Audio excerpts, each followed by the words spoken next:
അല്ല S K, ഞാൻ പറഞ്ഞത് എനിക്ക് വ്യക്തിപരമായ ഒരു മാധ്യമപ്രവർത്തന നിലയിലുണ്ടായ ഒരു അനുഭവമാണ്. ഞാൻ വി ഡി സതീശന് വളരെ മുൻപ്, വർഷങ്ങൾക്ക് മുൻപ് അദ്ദേഹത്തെ ഇന്റർവ്യൂ ചെയ്യുന്ന ഒരു സമയത്ത് അദ്ദേഹം ഉമ്മൻചാണ്ടി സർക്കാരിന്റെ വലിയ വിമർശകനായിരുന്നു.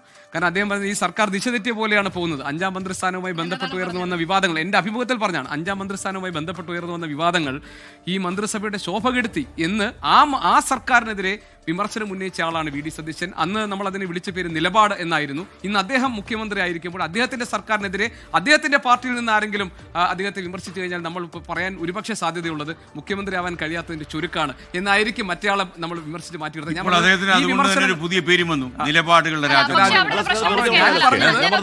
ആ പ്രയോഗം അത് വെറുതെ ഉണ്ടായത്. ഞാൻ പറഞ്ഞ സൂത്രശാലിത്വം എന്ന വാക്ക് സൂത്രത്തിൽ എന്തോ നേടുന്നു എന്നുള്ളതാണല്ലോ. അത് സൂത്രമായി നോക്കുക. അവിടെ ഒറ്റ ഉദാഹരണം, പറവൂരിൽ 52% ഈഴവ് പ്രാതിനിധ്യമുള്ള സ്ഥലമാണ്. എടുത്തു പറയുന്നുണ്ട് പറവൂർ 52%. വെള്ളാപ്പള്ളിയെ പോലെ, കാരണം വെള്ളാപ്പള്ളിക്ക് എത്ര ഈഴവരുടെ പിൻവല ഉണ്ടെന്ന് നമുക്ക് കുളങ്ങരയിൽ നിന്ന് ഒരു കൽപ്പന കൊടുത്താൽ എത്ര ആളുകൾ അത് കേട്ട് അനുസരിച്ച് നടക്കും. അങ്ങനെയാണെങ്കിൽ തോറ്റു പോകണമല്ലോ UDF.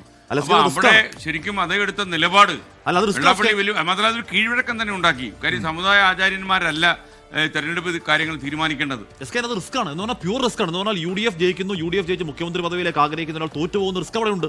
52% ഈഴവ പ്രാതിനിധ്യമുള്ള സ്ഥലത്ത് ആ മണ്ഡലത്തിൽ സകലമാന ആൾക്കാരും എന്ന് പറഞ്ഞാൽ SNDP ആവട്ടെ, NSS ആവട്ടെ, SDPI ആവട്ടെ, RSS ആവട്ടെ, സകലമാന മനുഷ്യന്മാരും പിന്നെ ടൈസൺ മാസ്റ്ററെ പോലെ ഒരു ശക്തനായ സ്ഥാനാർത്ഥി, സകലമാന മനുഷ്യന്മാരും ഒരാൾക്ക് നേരെ ഇങ്ങനെ നിൽക്കുന്ന സമയത്ത് ആ വെള്ളാപ്പള്ളി നടച്ചുകൊണ്ട് യുദ്ധം പ്രഖ്യാപിക്കാനുള്ള ധൈര്യം, അത് നിലപാടെന്നുള്ള ധൈര്യമാണ്.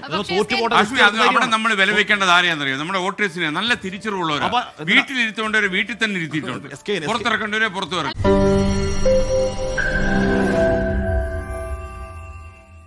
ലോകത്തെവിടെയായാലും ഏത് സമയത്തും 24 വാർത്തകളും ഓഗ്മെന്റഡ് റിയാലിറ്റി പാക്കേജുകളും എക്സ്പ്ലെയിനറുകളും വിശദമായി കാണാൻ ഞങ്ങളുടെ YouTube ചാനൽ നിങ്ങൾക്ക് സബ്സ്ക്രൈബ് ചെയ്യാം.